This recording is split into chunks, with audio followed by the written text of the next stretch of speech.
Hello friends, आज की हमारी कहानी है रैपुंज़ल की कहानी। बहुत समय पहले की बात है। एक गांव में जो नामक व्यक्ति अपनी पत्नी नैल के साथ रहता था। उसके घर के पास एक बहुत सुंदर बगीचा था जिसकी मालकिन हेल्गा नामक जादूगरनी थी। नैल अक्सर अपने घर की खिड़की से उस सुंदर बगीचे को निहारा करती थी। जॉन और नैल की कोई संतान नहीं थी, इस कारण दोनों दुखी थे और अपने इस दुख को दूर करने के लिए रोज भगवान से प्रार्थना किया करते थे। आखिरकार भगवान ने उनकी सुन ली। नैल गर्भवती हो गई। खुशी से झूमते हुए जब उसने यह बात जॉन को बताई तो वह भी खुशी से झूम उठा। दोनों ने भगवान को बहुत धन्यवाद दिया। नैल की गर्भवती होने के बाद जॉन उसका बहुत ख्याल रखने लगा। उसे कुछ काम नहीं करने देता था और उसके खाने पीने का पूरा ख्याल रखता था। उसे खुश रखने के लिए उसकी हर इच्छा पूरी करता था। एक दिन नैल अपनी घर की खिड़की से जादूगरनी हेल्गा के बगीचे को निहार रही थी। उस दिन बगीचे में हरे भरे रैपुंज़ल के पत्ते उगे थे, जिन्हें देखकर नैल का मन उन्हें खाने के लिए ललचा गया। नैल की बात सुनकर जॉन डर गया। वह उसे समझाते हुए बोला, वह जादूगरनी हेल्गा का बगीचा है, उसने मुझे देख लिया तो बहुत क्रोधित होगी। अब तुम्हें बताओ मैं भला वहां कैसे जाऊं? लेकिन नैल ने जिद पकड़ ली थी। मैं नहीं जानती, बस मुझे रैपुंज़ल के पत्ते खाने हैं। तुम किसी भी तरह मुझे रैपुंज़ल के पत्ते लाकर दो। नैल की जिद के सामने जॉन हार मान ली। रैपुंज़ल के पत्ते तोड़ने जादूगरनी के बगीचे में गया। जैसे ही पत्ते तोड़ रहा था, जादूगरनी हेल्गा वहां पे आ गई। अपने बगीचे में एक इंसान को चोरी करते हुए देख क्रोधित हुई और उस पर चिल्लाने लगी, कौन हो तुम? मेरे बगीचे में घुसने की हिम्मत कैसे की तुमने? जॉन डर गया। बोला कि मैं आपके पड़ोस में रहता हूँ, मेरी पत्नी ना गर्भवती है और उससे ना रैपुंज़ल के पत्ते खाने का मन कर रहा है। उसकी इच्छा पूरी करने के लिए मैं यहाँ पे आया हूँ और मुझसे गलती हो गई है, मुझे माफ़ कर दीजिए। जादूगरनी ने जॉन की बात सुनी और बोली, यदि तुम्हारी पत्नी गर्भवती है तो तुम ये पत्ते ले जा सकते हो, लेकिन मेरी एक शर्त है।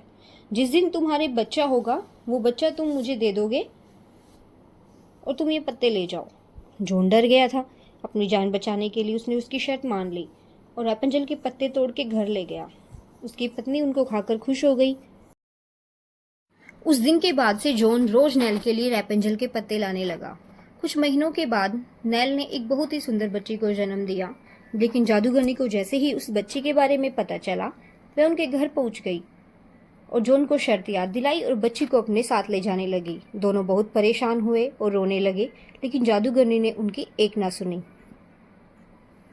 वह उस बच्ची को लेकर जंगल में आ गई और उसने उसका नाम रैपुंज़ल रखा। अब रैपुंज़ल जादूगरनी के घर पर ही पलने लगी। वो जैसे बड़ी होती जा रही थी, उसकी सुंदरता और ज्यादा बढ़ने लगी। जब वह 20 वर्ष की हुई तो जादूगरनी उसे जंगल में ले जाकर एक ऊंची मीनार में उसको कैद कर दिया। उस मीनार में न दरवाजे थे न सीढ़ी थी। रैपुंज़ल वहां पर अकेले रहती थी और जादूगरनी रैपुंज़ल के बालों के सहारे ही उस मीनार पर चढ़ती और उतरती थी। जब भी रैपुंज़ल से मिलने जादूगरनी को आना होता था तो वह चिल्लाती थी कि रैपुंज़ल अपने बाल छोड़ो। रैपुंज़ल बालों को नीचे लटका देती थी और जादूगरनी उन्हीं बालों के सहारे ऊपर चढ़ती थी और रैपुंज़ल के लिए खाना लेकर आती थी। लेकिन रैपुंज़ल बाहर जाना चाहती थी, दुनिया देखना चाहती थी, दोस्त बनाना चाहती थी। वो जब भी दुखी होती थी तो मीनार की खिड़की पर बैठकर गाना गाती थी। उसकी गाने की आवाज बहुत ही सुरीली थी, जिसे सुनकर पेड़ पौधे, पशु पक्षी सभी। अब राजकुमार को रैपुंज़ल से मिलने का तरीका समझ में आ गया था। जादूगरनी के जाने के बाद वह मीनार के पास गया और खिड़की के नीचे से आवाज लगाई, रैपुंज़ल रैपुंज़ल अपने बाल छोड़ो। बाल नीचे आए और रैपुंज़ल ने बालों को नीचे लटका दिया। राजकुमार उन्हीं के सहारे खिड़की पर चढ़ गया।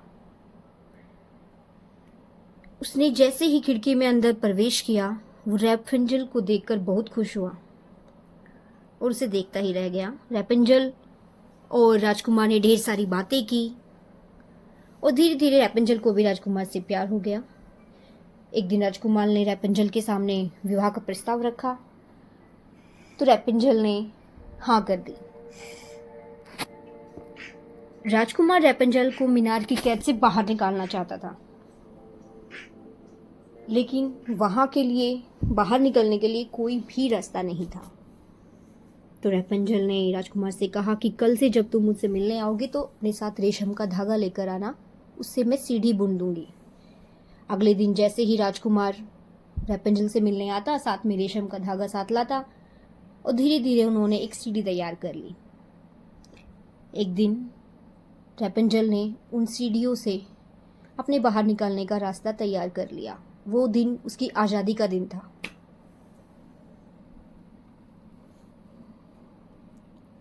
दोनों बहुत ही खुश थे, लेकिन इसी बीच जादूगरनी वहां पर आ गई और उसने उस रेशम की सीढ़ी को देख लिया और वो सारा माजरा समझ गई। एक दिन राजकुमार के आने का समय हो गया था और जादूगरनी के जाने का, लेकिन जादूगरनी छुपकर वहीं पर राजकुमार के आने का इंतजार करने लगी। और जैसे ही राजकुमार ऊपर आया, जादूगरनी ने उसको नीचे गिरा दिया और रैपंजल को रेगिस्तान में छोड़ आई। कई वर्षों के बाद राजकुमार भी भटकते हुए उसी रेगिस्तान में पहुंच गया जहां पर जादूगरनी ने रैपंजल को छोड़ा था। वह उसके गाने की आवाज़ सुनकर पहचान गया कि वह रैपंजल ही है और रैपंजल भी राजकुमार के होने की दिशा में चलने लगी। दोनों एक दूसरे से मिले और रोने लगे। दोनों ने एक दूसरे को आप बीती बताई। तब राजकुमारी की आंखों के आंसू राजकुमार की आंखों में गिरे, जिससे उसकी आंखें वापस आ गई। दोनों खुश हुए। रैपंजल ने राजकुमार को उसके दो जुड़वा लड़के और लड़कियों के बारे में बताया तो राजकुमार खुश हुआ और दोनों अपने बच्चों के साथ महल में वापस आ गए और खुशी खुशी रहने लगे। आज की कहानी आपको कैसी लगी हमें कमेंट बॉक्स में ज़रूर बताइएगा। मेरे चैनल को लाइक सब्सक्राइब कीजिएगा। मिलते हैं आपसे नेक्स्ट वीडियो में। तब तक के लिए जय हिंद, जय भारत।